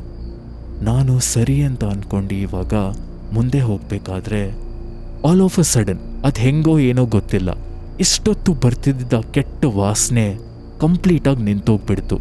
ಮತ್ತು ಆ ಹಿಂದೆಗಡೆಯಿಂದ ಬರ್ತಿರೋ ಶಬ್ದನೂ ಕೂಡ ಇವಾಗ ನಿಂತೋಗಿತ್ತು. ನಾನು ಹಬ್ಬ ಅಂತ ಅಂದ್ಕೊಂಡು ಮುಂದೆ ಹೋಗ್ಬೇಕಾದ್ರೇ ಜಸ್ಟ್ ನನ್ನ ಮುಂದೆ ಒಬ್ಬರು ಮಹಿಳೆ ಒಂದು ದೊಡ್ಡ ಸೂಟ್ಕೇಸ್ ಥರ, ಹಳೆ ಸೂಟ್ಕೇಸ್ ಥರ ಇಟ್ಕೊಂಡು ಅವರು ಕೂಡ ರೈಲ್ವೆ ಸ್ಟೇಷನ್ ದಾರಿಯಲ್ಲೇ ನಡೀತಿದ್ರು. ನಾನು ಅವ್ರನ್ನ ನೋಡಿದ ತಕ್ಷಣವೇ ನನಗೆ ಮನಸ್ಸಲ್ಲಿ ಸ್ವಲ್ಪ ಸಮಾಧಾನ ಆಗುತ್ತೆ. ಅಪ್ಪ, ಇಷ್ಟೊತ್ತು ಯಾರೂ ಇರಲಿಲ್ಲ ಈ ರಸ್ತೆಯಲ್ಲಿ, ಫೈನಲಿ ಯಾರೋ ಕಾಣಿಸಿದ್ರಲ್ವಾ ಅಂತ ಅಂದ್ಕೊಂಡು ನಾನು ಅವ್ರನ್ನೇ ನೋಡ್ತಾ ಯಾರೋ ಫುಲ್ ಮಲ್ಲಿಗೆ ಹೂವೆಲ್ಲ ಹಾಕ್ಕೊಂಡಿದ್ದಾರೆ, ಚೆನ್ನಾಗಿರೋ ಸೀರೆ ಹಾಕ್ಕೊಂಡಿದ್ರು, ಯಾರು ಇವರು ಇಷ್ಟೊತ್ತಲ್ಲಿ ಇಷ್ಟೆಲ್ಲ ರೆಡಿಯಾಗಿ ಹೋಗ್ತಿದ್ದಾರಲ್ವಾ ಅಂತ ಸ್ವಲ್ಪ ಅವ್ರನ್ನ ಮುಂದೆ ದಾಟಿ ಹೋದಾಗ ಮತ್ತೆ ಆ ಗಲೀಜ್ ವಾಸನೆ ಬರೋದಕ್ಕೆ ಶುರುವಾಯಿತು. ನಾನು ಏನಿದು ಮತ್ತೆ ವಾಸನೆ ಬರ್ತಿದೆ ಅಂತ ಹಿಂದೆ ತಿರುಗಿ ನೋಡಿದಾಗ ಮೊದಲನೇ ಸಾರಿ ನಾನು ಮಹಿಳೆ ಮುಖಾನ ನೋಡ್ತೀನಿ. ಅವರು ನಾನು ಅಂದ್ಕೊಂಡಂಗೆ ಯಾರೋ ಯಂಗಾಗಿರೋ ಲೇಡಿ ಆಗಿರಲ್ಲ, ತುಂಬ ವಯಸ್ಸಾಗಿರೋ ಮುದುಕಿ, ಅದೇನೋ ಗೊತ್ತಿಲ್ಲ, ಆದರೆ ಅವ್ರ ಮುಖ ಒಂಥರ ವಿಚಿತ್ರವಾಗಿತ್ತು. ನಾನು ಅವ್ರನ್ನ ನೋಡಿದೆ, ಅದು ಓಕೆ, ಆದರೆ ಅವ್ರು ನನ್ನ ಮೇಲಿಂದ ಕೆಳಗೊಂಥರ ವಿಚಿತ್ರವಾಗಿ ಗುರಾಯಿಸಿ ಸುಮ್ಮನೆ ಒಂದು ಸ್ಮೈಲ್ ಕೊಡ್ತಾರೆ. ಅದು ನನಗೆ ನೋಡಿದ್ದೆ ಅನಿಸ್ಬಿಡ್ತು, ಯಪ್ಪ ಯಾವುದಪ್ಪ ಇದು ನನಗೆ ಹಿಂಗೆ ನೋಡ್ತಿದೆ ಅಂತ ಅಂದ್ಕೊಂಡು ನಾನು ಸ್ವಲ್ಪ ಮುಂದೆ ಬಂದಿದ್ದ ತಕ್ಷಣವೇ ಶ್ರೀನಿವಾಸ್ ಅಂಕಲ್ ಮನೆ ಬಂತು. ನಾನಲ್ಲಿ ಹೋಗಿ ಸೈಕಲ್ ನಿಲ್ಲಿಸಿ ಇವಾಗ ಬೇಗ ರೈಲ್ವೆ ಸ್ಟೇಷನ್ ಹತ್ರ ಹೋಗ್ತೀನಿ. ಪ್ಲ್ಯಾಟ್ಫಾರ್ಮ್ ಹೋಗಿ ರೀಚ್ ಆಗಿದ ತಕ್ಷಣ ನಾನು ಅಕ್ಕಪಕ್ಕ ನೋಡಿದಾಗ ಯಾರೂ ಕೂಡ ಇರಲಿಲ್ಲ. ಆವಾಗ ನಾನು ಮನಸ್ಸಲ್ಲೇ ಅಂದ್ಕೊತೀನಿ, ನಾನು ಆ ಮುದುಕಿನೂ ಕೂಡ ಇಲ್ಲೇ ರೈಲ್ವೆ ಸ್ಟೇಷನ್ಗೆ ಬರ್ತಿದ್ದಾಳೆ ಅಂತ ಅಂದ್ಕೊಂಡೆ, ಥ್ಯಾಂಕ್ ಗಾಡ್ ಅವಳು ಇಲ್ಲಿ ಬಂದಿಲ್ಲ. ಅದು ಏನದು ನನ್ನ ಆ ಥರ ಗಲೀಜಾಗಿ ಒಂಥರ ನೋಡಿದ್ಲು, ಆ ಥರ ವಯಸ್ಸಾಗಿರೋರು ಹೆಂಗೆ ಆ ಥರ ಎಲ್ಲ ನೋಡ್ತಿದ್ದಾರೆ, ನನ್ನ ಮೇಲಿಂದ ಕೆಳಗೆಲ್ಲ ನೋಡಿ ಆ ವಿಚಿತ್ರವಾಗಿರೋ ಸ್ಮೈಲ್ ಕೊಡೋದು. ನಾನು ಅದನ್ನೇ ಯೋಚನೆ ಮಾಡ್ತಿದ್ದೆ. ಪಕ್ಕದಲ್ಲಿ ಹೋಗ್ಬಿಟ್ಟು ನಾನು ಕೂತ್ಕೊಂಡಾಗ ಜಸ್ಟ್ ಅವಾಗಲೇ ಇನ್ನೊಂದು ಫ್ಯಾಮಿಲಿ ಬರುತ್ತೆ. ಅಲ್ಲಿ ಫ್ಯಾಮಿಲಿಯಲ್ಲಿ ಒಂದು ಅಂಕಲ್, ಆಂಟಿ, ಒಂದು ಚಿಕ್ಕ ಹುಡುಗ ಮತ್ತು ಒಂದು ಹುಡುಗಿ ಬಂದಿದ್ಲು. ಆ ಹುಡುಗಿ ವಯಸ್ಸು ಆಲ್ಮೋಸ್ಟ್ ಸುಮಾರು ನನ್ನ ವಯಸ್ಸಷ್ಟೇ ಇತ್ತು. ನಾನು ಅವಳನ್ನ ಸುಮ್ಮನೆ ಹೀಗೆ ನೋಡ್ತಿದ್ದೆ. ಅವಳು ಕೂಡ ನನ್ನ 1-2 ಸತಿ ಹೀಗೆ ನೋಡಿಬಿಟ್ಟು ಸ್ಮೈಲ್ ಮಾಡ್ತಾಳೆ. ಆವಾಗ ಏನೋ ಗೊತ್ತಿಲ್ಲ, ಹುಡುಗರು ಗೊತ್ತಲ್ವಾ, ನನಗೊಂಥರ ಮನ್ಸಲ್ಲಿ ಖುಷಿ ಆಗೋದಕ್ಕೆ ಶುರು ಆಗತ್ತೆ. ನೋಡೋದಕ್ಕೆ ಚೆನ್ನಾಗಿದ್ದೀನಿ ಅಂತ ಸೈಟ್ ಹೊಡಿತಾವಳ ಹೆಂಗೆ, ನಾನು ಕೂಡ ವಾಪಸ್ ಸ್ಮೈಲ್ ಮಾಡ್ತೀನಿ. ಅವಳು ಅವಾಗ ಅದನ್ನು ನೋಡಿ ಮುಂದೆ ತಿರುಗ್ತಾಳೆ. ಆದರೆ ಅದೇ ಸಮಯದಲ್ಲಿ ಮುಂದೆ 2 ಕಂಪಾರ್ಟ್ಮೆಂಟ್ ಇರುತ್ತಲ್ವ, ಆ ಕಂಪಾರ್ಟ್ಮೆಂಟಲ್ಲಿ ಆ ಮುದುಕಿ ನಡ್ಕೊಂಬರ್ತಾಳೆ. ಇವಾಗ ಅವಳು ನಡ್ಕೊಂಬಂದಿದ್ದ ತಕ್ಷಣವೇ ನನಗೊಂಥರ ಕೆಟ್ಟ ಫೀಲಿಂಗ್ ಬರೋದಕ್ಕೆ ಶುರುವಾಯಿತು. ಅಯ್ಯೋ ಛೇ, ನಾನು ಇವಳು ಬರಲ್ಲ ಅಂದ್ಕೊಂಡಿದ್ಲೆ, ಇವಳು ಬಂದ್ಬಿಟ್ಲಾ ಅಂತ ಅಂದ್ಕೊಳ್ತೀನಿ. ಅವಳು ನನಗೆ ಅಲ್ಲಿಂದಾನೇ 1-2 ಸತಿ ನೋಡಿಬಿಟ್ಟು ಮುಂಚೆ ಹೆಂಗೆ ಸ್ಮೈಲ್ ಮಾಡಿದ್ಲು ಇವಾಗಲೂ ಕೂಡ ಹಾಗೆ ಸ್ಮೈಲ್ ಮಾಡ್ತಾಳೆ. ನಾನು ಅದನ್ನು ನೋಡಿಲ್ದಿರೋ ಥರ ಮುಖಾನ ತಿರ್ಸ್ಕೊಂಡು ಟ್ರೈನ್ನ ಹತ್ತಿಬಿಡ್ತೀನಿ. ನಾನು ಕೂಡ ಫ್ಯಾಮಿಲಿಯವ್ರ ಜೊತೆ ಅದೇ ಕಂಪಾರ್ಟ್ಮೆಂಟಲ್ಲಿ ಬೇಗ ಹತ್ತಿಬಿಡ್ತೀನಿ. ಒಳಗೆ ಹೋಗಿ ನೋಡಿದ್ರೆ ಇಡೀ ಕಂಪಾರ್ಟ್ಮೆಂಟ್ ಖಾಲಿ ಹೊಡಿತಿತ್ತು. ಯಾಕಂದರೆ ಇನ್ನೊಂದು 2 ಸ್ಟಾಪಲ್ಲಿ ಫೈನಲ್ ಡೆಸ್ಟಿನೇಷನ್ ಬಂದ್ಬಿಡತ್ತೆ. ಸೊ ಅದಕ್ಕೆ ಈ ಕಂಪಾರ್ಟ್ಮೆಂಟಲ್ಲಿ ಜನನೇ ಇರಲಿಲ್ಲ. ಆ ಫ್ಯಾಮಿಲಿಯವರು ಎಲ್ಲಿ ಹೋಗಿ ಕೂತ್ಕೊತಾರೋ ನಾನು ಅದರ ಜಸ್ಟ್ ಆಪೋಸಿಟಲ್ಲಿ ಹೋಗಿ ಕೂತ್ಕೊಂಡೆ. ಆ ಅಂಕಲ್ ಆವಾಗ ನನಗೊಂದು 2 ಸತಿ ನೋಡ್ತಾರೆ. ಆವಾಗ ನಾನು ಕೂಡ ವಾಪಸ್ ಅವ್ರನ್ನ ನೋಡಿ ಒಂದು ಸತಿ ಸ್ಮೈಲ್ ಮಾಡ್ತೀನಿ. ಆಮೇಲೆ ಅವ್ರು ನನಗೆ ಕೇಳ್ತಾರೆ, ನೀನು ನರೇಶ್ ಅವ್ರ ಮಗ ತಾನೇ ಅಂತ. ಅದನ್ನು ಕೇಳಿದ ನಾನು, ನಿಮಗೆ ನಮ್ಮ ಅಪ್ಪ ಗೊತ್ತಾ? ಆವಾಗ ಅವ್ರು ನನಗೆ ವಾಪಸ್ ಹೇಳ್ತಾರೆ, ನಿಮ್ಮಪ್ಪ ಗೊತ್ತಾನಾ? ನಾನು ನಿಮ್ಮಪ್ಪ ಇಬ್ಬರು ಕೂಡ ಚಡ್ಡಿ ದೋಸ್ತ್ ಕಣೋ. ನನಗೆ ನಿಮ್ಮಪ್ಪ ಅವಾಗಿಂದ ಗೊತ್ತು. ನಿಮ್ಮಪ್ಪ ಮದುವೆ ಟೈಮಲ್ಲೂ ನಾನೇ ಪಕ್ಕದಲ್ಲೆಲ್ಲ ನಿಂತು ನೋಡ್ಕೊಂಡಿದ್ದು. ಮತ್ತು ಹೆಂಗಿದ್ಯಾ, ಆರಾಮ, ಯಾವ ಕಾಲೇಜಲ್ಲಿ ಓದ್ತಿದ್ಯಾ, ಅದು ಇದು ಅಂತೆಲ್ಲ ಹೇಳ್ತಿರ್ಬೇಕಾದ್ರೆ ನಾನು ನನ್ನ ಕಾಲೇಜ್ ಬಗ್ಗೆ ಏನು ಓದ್ತಿದ್ದೀನಿ ಅದೆಲ್ಲ ಹೇಳ್ತಿದ್ದೆ ಸುಮ್ಮನೆ. ಆವಾಗ ಅದೆಲ್ಲ ಮಾತಾಡಬೇಕಾದ್ರೆ ಆ ಹುಡುಗಿನೂ ನನ್ನ ಕಡೆಯೇ ನೋಡ್ತಿದ್ಲು, ಅವ್ರ ಮಗಳು. ನಾನು ಇಷ್ಟೆಲ್ಲ ಮಾತಾಡ್ತಿದ್ರು ಕೂಡ ಅಂಕಲ್ಗಿಂತ ಜಾಸ್ತಿ ಅವ್ರ ಮಗಳನ್ನೇ ನೋಡಿಬಿಟ್ಟು ಸ್ಮೈಲ್ ಮಾಡ್ತಿದ್ದೆ. ಆವಾಗಲೇ ಸುಮ್ಮನೆ ಇನ್ನೂ ಜಾಸ್ತಿ ಬಿಟ್ಟಿ ಬಿಲ್ಡಪ್ಗಳನ್ನ ಹಾಕ್ಕೊಳ್ಳೋಣ ಅಂತ ಇನ್ನೂ ತುಂಬ ಜಾಸ್ತಿ ಹೇಳೋದು. ಅಂಕಲ್ ಇದಾಗಿದ್ಮೇಲೆ ಮಾಸ್ಟರ್ಸ್ ಮಾಡೋಣ ಅಂದ್ಕೊತಿದ್ದೀನಿ, ಅಬ್ರಾಡಿಗೆ ಹೋಗೋಣ, ಅಲ್ಲೇ ಶಿಫ್ಟ್ ಆಗಿಬಿಡೋಣ, ಅಪ್ಪ ಅಮ್ಮನೂ ಅಲ್ಲೇ ಕರ್ಕೊಂಡು ಹೋಗೋಣ ಅಂತೆಲ್ಲ ಪ್ಲ್ಯಾನ್ ಮಾಡ್ತಿದ್ದೀನಿ ಅಂತ ಹೆವಿ ಬಿಲ್ಡಪ್ ತೊಗೊಂಡೆ. ಅಂಕಲ್ ಅದೆಲ್ಲ ಕೇಳ್ತಾ ನೀನು ಕೂಡ ಸೇಮ್ ನಿಮ್ಮ ಅಪ್ಪ ಥರನೇ ಕಣೋ ಅಂತೆಲ್ಲ ಹೇಳಿ ಅವ್ರ ಚೈಲ್ಡ್ಹುಡ್ ಡೇಸಲ್ಲಿ ನಡೀತಿದ್ದ ಘಟನೆಗಳು ಅದೆಲ್ಲ ಹೇಳಿ ಸಖತ್ ಒಂಥರ ಅಂಕಲ್ ತುಂಬ ಫನ್ನಿಯಾಗಿ ಮಾತಾಡ್ತಿದ್ರು. ನನಗೆ ಟೈಮ್ ಹೋಗಿದ್ದೇ ಗೊತ್ತಾಗಿಲ್ಲ. ಅವ್ರು ಮಾತಾಡ್ತಾ ಆಲ್ಮೋಸ್ಟ್ ಇನ್ನೇನು ಸ್ವಲ್ಪ ಹೊತ್ತಲ್ಲಿ ಅವ್ರು ಇಳಿಬೇಕಾಗಿರೋ ಸ್ಟಾಪ್ ಬರುತ್ತೆ. ಅದಾಗಿದ್ಮೇಲೆ ನನ್ನ ಸ್ಟಾಪ್ ಇದ್ದಿದ್ದು. ಸೊ ನಾನು ಅದೆಲ್ಲ ಕೇಳ್ತಾ ಮಾತಾಡ್ತಿರ್ಬೇಕಾದ್ರೆ ಎಲ್ಲೋ ಒಂದು ಕಡೆ ನಾನು ಇಷ್ಟು ಖುಷಿಯಾಗಿ ನಗ್ನಗ್ತಾ ಮಾತಾಡ್ತಿದ್ರು, ತಲೆ ಹಿಂದೆಗಡೆ ಅದೊಂದು ವಿಷಯ ನನಗೆ ಇವಾಗ್ಲೂ ತಿಂತಿತ್ತು. ಆ ಮುದುಕಿ ಇದೇ ಟ್ರೈನಲ್ಲಿ ಹತ್ತಿದ್ದಾಳೆ. ಅವಳೊಂಥರ ನನ್ನ ನೋಡೋ ರೀತಿ, ಅವಳ ಹಾವಭಾವ ಸ್ವಲ್ಪ ವಿಚಿತ್ರವಾಗಿತ್ತು. ಇವರೇನಾದರೂ ಇಳಿದ್ಬಿಟ್ರೆ ನಾನು ಈ ಕಂಪಾರ್ಟ್ಮೆಂಟಲ್ಲಿ ಒಬ್ಬನೇ ಇರ್ತೀನಲ್ಲಪ್ಪ, ಆವಾಗ ಅವಳೇನಾದರೂ ಇಲ್ಲಿ ಬಂದರೆ ಏನು ಗತಿ ಅಂತ ಮನಸ್ಸಲ್ಲಿ ಒಂಥರ ವಿಚಿತ್ರವಾಗಿ ಭಯ ಆಗ್ತಿತ್ತು. ಆವಾಗ ಅಂಕಲ್ ಸರಿ ಕಣೋ, ಇನ್ನೇನು ನಮ್ಮ ಸ್ಟೇಷನ್ ಬಂತು, ನಾವಿವಾಗ ಇಳ್ಕೊತೀವಿ, ಅಪ್ಪ ಕಾಲ್ ಮಾಡ್ತೀನಿ ಅಂತ ಹೇಳು, ಸರಿ ಹುಷಾರಾಗಿ ಹೋಗು ಮತ್ತೆ ನೀನು ಅಂತ ಹೇಳಿ ಅವರು ಮತ್ತು ಅವ್ರ ಹೆಂಡತಿ ಮತ್ತು ಮಗ 3 ಜನ ಇಳ್ಕೊಂಬಿಡ್ತಾರೆ. ಆದರೆ ಆ ಹುಡುಗಿ ಪಾಪ ಅಲ್ಲೇನೋ ಅವಳ ವಸ್ತುನ ಮರ್ತು ಹೋಗಿದ್ಲೋ ಏನೋ ಗೊತ್ತಿಲ್ಲ, ಬ್ಯಾಗೋ ಏನೋ, ಅವಳು ಹಿಂದೆ ಮುಂದೆ ಎಲ್ಲ ಹುಡುಕ್ತಿದ್ಲು. ನಾನು ಅದನ್ನು ನೋಡಿಬಿಟ್ಟು ಏನಾಯಿತು, ಏನು ಹುಡುಕ್ತಿದ್ದೀರಾ ಅಂತ ಕೇಳಿದಾಗ ನನ್ನ ಬ್ಯಾಗ್ ಸಿಗ್ತಿಲ್ಲ, ಎಲ್ಲ ಹೋಗಿದೆಯೋ ಗೊತ್ತಿಲ್ಲ, ಕೆಳಗೆ ಬಿದ್ದೋಗ್ಬಿಟ್ಟಿದೆ ಅಂತ ಅವಳು ಕೆಳಗೆ ನೋಡ್ತಿದ್ಲು. ಅಷ್ಟರಲ್ಲಿ ಅವರೆಲ್ಲ ಇಳ್ದು ಹೋಗ್ಬಿಟ್ಟಿರ್ತಾರೆ. ಟ್ರೈನು ಕೂಡ ಶುರು ಆಗಿತ್ತು. ಆವಾಗ ಇವಳು ಹಿಂದೆ ತಿರುಗಿ ಅಯ್ಯೋ ಅಪ್ಪ ಅಪ್ಪ ಅಂತ 2 ಸತಿ ಕಿರಿಸ್ತಾಳೆ. ಅವ್ರಿಗೆ ಕೇಳಿಸೇ ಇಲ್ಲ ಅದು. ನಾನಿವಾಗ ಎದ್ಬಿಟ್ಟು ಟ್ರೈನ್ ಹತ್ತೋ ಕಡೆ ಓಡ್ ಹೋಗಿ ಜೋರಾಗಿ ಅಂಕಲ್ ಅಂಕಲ್ ಅಂತ ಕಿರ್ಚೋದಕ್ಕೆ ಶುರು ಮಾಡಿದೆ. ಹಿಂದೆಯಿಂದ ಪಾಪ ಹುಡುಗಿನೂ ಕೂಡ ಕಿರಿಚ್ತಿದ್ಲು. ಅಂಕಲ್ ಆವಾಗ ತಿರುಗ್ಬಿಟ್ಟು ವಾಪಸ್ ಟ್ರೈನ್ ಕಡೆಗೆ ಓಡೋದಕ್ಕೆ ಶುರು ಮಾಡ್ತಾರೆ. ಆದರೆ ಅಷ್ಟೊತ್ತರಲ್ಲಿ ತುಂಬ ಲೇಟಾಗಿ ಹೋಗ್ಬಿಟ್ಟಿತ್ತು. ಟ್ರೈನ್ ಇವಾಗ ಆಲ್ರೆಡಿ ಜೋರಾಗಿ ಮೂವ್ ಆಗೋದಕ್ಕೆ ಶುರು ಆಗಿರೋ ಕಾರಣದಿಂದ ಅಂಕಲ್ ಟ್ರೈನ್ ಹತ್ತೋದಕ್ಕೂ ಆಗಿಲ್ಲ. ಅದನ್ನು ನೋಡಿ ನನಗೆ ಸ್ವಲ್ಪ ಬೇಜಾರಾಗತ್ತೆ.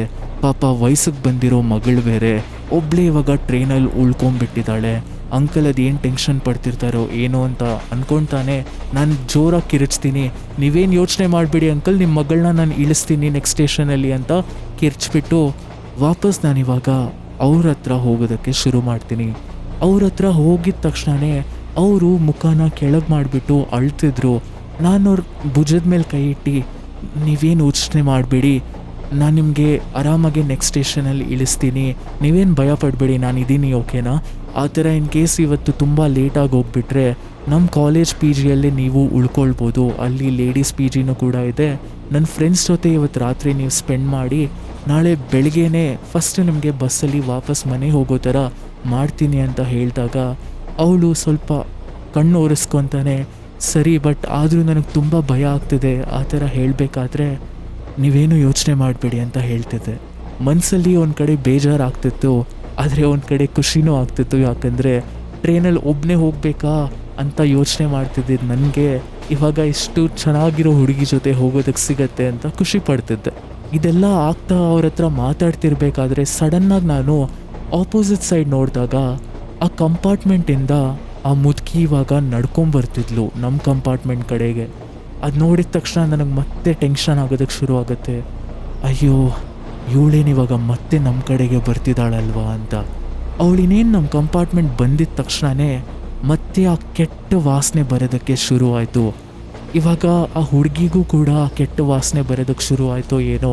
ಅವಳು ಇವಾಗ ಮೂಗು ಮುಚ್ಕೊಂಡು ಏನದೊಂಥರ ಗಲೀಜು ವಾಸನೆ ಬರ್ತಿದೆ ಅಲ್ವಾ, ಏನಾಯಿತು ಅಂತ ಅಕ್ಕಪಕ್ಕ ನೋಡಬೇಕಾದ್ರೆ ನಾನು ಅವಾಗ ಅವಳಿಗೆ ಹೇಳ್ತೀನಿ, ನಾನು ನಿಮಗೆ ಹೇಳ್ದೆ ಅಲ್ವಾ ಒಂದು ವಿಚಿತ್ರವಾಗಿರೋ ಮುದುಕಿ ನನ್ನ ಹಿಂದೆ ಬರ್ತಿದ್ಲು ಅಂತ.